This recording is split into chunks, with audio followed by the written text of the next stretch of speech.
ఈరోజు మండలిలో ఎంతో గౌరవంగా పెద్దల సభగా పిలుచుకునే మండలిలో జరుగుతున్న సన్నివేశాలని మనం చాలా బాధాకరంగా భావిస్తున్నాం. అది ఒక ఏళ్ళలో గోళ్ళలో పార్టీగా కాకుండా ఏదైతే సాంప్రదాయబద్ధంగా మండలిలోకి వెళ్ళినప్పుడు అక్కడ ఒక మాట్లాడవలసిన విధానాన్ని ముందు మనం అనుసరించాలని కూడా కోరుతున్నాం. ఎందుకంటే చైర్మన్ గారు వారించినప్పుడు కూడా ఎవరో లెక్క చేయకుండా మరి చేసిన విధానాన్ని మరి తప్పుపడుతూ ఉండాల్సిన అవసరం కనపడుతోంది. అదేవిధంగా ఇవాళ కూటమి ప్రభుత్వంలో మరి వచ్చిన తర్వాత 16,340 ఉపాధి ఉద్యోగాలు ఇచ్చాం. మళ్ళీ 3,600 ఉద్యోగాలు ఇవ్వడానికి సిద్ధంగా ఉన్నాం. అలాంటి పరిస్థితుల్లో ఇంకేం చేయలేమనే పరిస్థితుల్లో వాళ్ళు ఏదో రకంగా గొడవ చేయాలి, సభ జరగనివ్వకూడదనే విధానంగా చేసే ప్రయత్నం చాలా బాధాకరం. రాష్ట్రానికి మంచి జరుగుతున్నప్పుడు మనం సపోర్ట్ చేయాలి.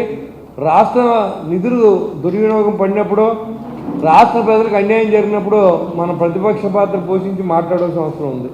మీరు శాసనసభకు రారు, సభకు వచ్చి మాట్లాడితే అక్కడ కూడా మీరు ఎలా బిహేవ్ చేస్తే మీ పరిస్థితి ఏంటో మీకు అర్థమవుతుందని భయపడి మీరు రావట్లేదు.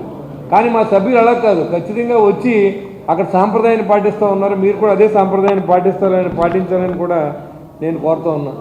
తిరుమలలో నెయ్యే లేకుండా పాలు కూడా సేకరించిన కంపెనీకి మీరు కాంట్రాక్ట్ ఇచ్చి మాజీ చైర్మన్ సుబ్బారెడ్డి గారు చెప్పినప్పుడు కూడా కల్తీ జరిగింది అని చెప్పినప్పుడు కూడా ఇవాళ దబాయించి ధోరణి కానీ, హెరిటేజ్ అనే సంస్థకి ఎక్కడ సంబంధం లేకపోయినా దాన్ని తీసుకొచ్చి ముడిపెట్టిన విధానం కానీ, రాష్ట్రంలో అబద్ధాలని నిజం చేసే ప్రయత్నం చేస్తున్న వైసీపీ పార్టీ మారాలని కూడా నేను కోరుతూ ఉన్నాను.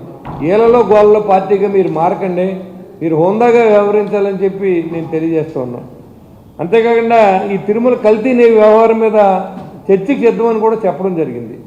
చర్చించండి కావాలంటే. మీరు శాసనసభలో కూడా వచ్చి మీ 11 మంది కాదు, ఒకళ్ళ వాయిసే వెళ్తుంది. 11 మంది ఒకసారి మాట్లాడరు, 200 మంది కూడా ఒకసారి మాట్లాడరు. మీరు మాట్లాడండి, మాట్లాడి ఏదైనా జరిగింది అంటే తప్పకుండా ప్రూవ్ చేయాలి.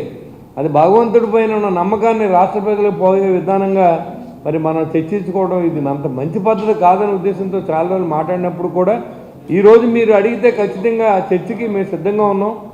మీరు ఏదైనా ఉంటే మాట్లాడుకుంటాక కూడా మేము సిద్ధంగా ఉన్నామని తెలియజేసుకున్నాం. మీరు అంతేగాని ఏళ్లలో గోళ్ళలో పార్టీగా మిగలకుండా ఒక బాధ్యతాయుతమైన పార్టీగా వైసీపీ పార్టీ వ్యవహరించాలని, మరి ఏదైతే ఇలాంటి వారి మీద చర్యలు కూడా తీసుకోవాల్సిన అవసరం ఉంది. మరి మీరు చైర్మన్ గారికి చెప్తా ఉన్నా, మీరు ఎలాంటి గొడవ చేసినప్పుడు ఆ సభ్యుల మీద చర్య తీసుకోవాలని నేను మరి ఏదైతే మండలి చైర్మన్ గారిని కూడా నేను కోరుకుంటూ మనం బాధ్యతగా వ్యవహరిద్దాం. రాష్ట్రం పట్ల, ప్రజల పట్ల నిబద్ధతగా వ్యవహరించాలి. అంతే తప్ప మన సభలోకి వచ్చి కూడా మన రోడ్ల మీద చిల్లరగా గొడవపడి గోలు పెట్టుకున్నట్టు ఉంటే మనకే చేపల మార్కెట్కి పెద్ద తేడా ఉండదు. కాబట్టి అలాంటి సాంప్రదాయాన్ని మీరు వదులుకోవాల్సిందిగా నేను కోరుకుంటూ, మీరు దేని మీద చర్చ పెట్టాలనుకున్నా కానీ ఈరోజు మేము సిద్ధంగా ఉన్నాం. శాసనసభలో కానీ శాసన మండలిలో కానీ చర్చ లేకుండా అల్లరి చేసుకుంటే ప్రజలు కూడా ఏం అర్థం అవ్వకుండా చేయాలనే ఆలోచన మీ తప్ప మీరు ఒక ప్రశ్నకి సమాధానం చెప్పలేరు. మీరు జరిగిన తప్పు ఏంటో దానికి నిలదీసి అడిగి దాని ఆన్సర్ కూడా చెప్పించుకోలేని పరిస్థితుల్లో ప్రజలు కన్ఫ్యూజన్లో తీసుకెళ్ళొద్దని చెప్పి నేను మరొకసారి మిమ్మల్ని కోరుకుంటూ, మరి ఈ అవకాశం ఇచ్చిన ప్రెస్ మిత్రులందరికీ, రాష్ట్ర ప్రజలకి, శాసన మండలి శాసనసభ్యులకు అందరూ కూడా నా ఉదయపూర్వ నమస్కారం తెలియజేస్తాను.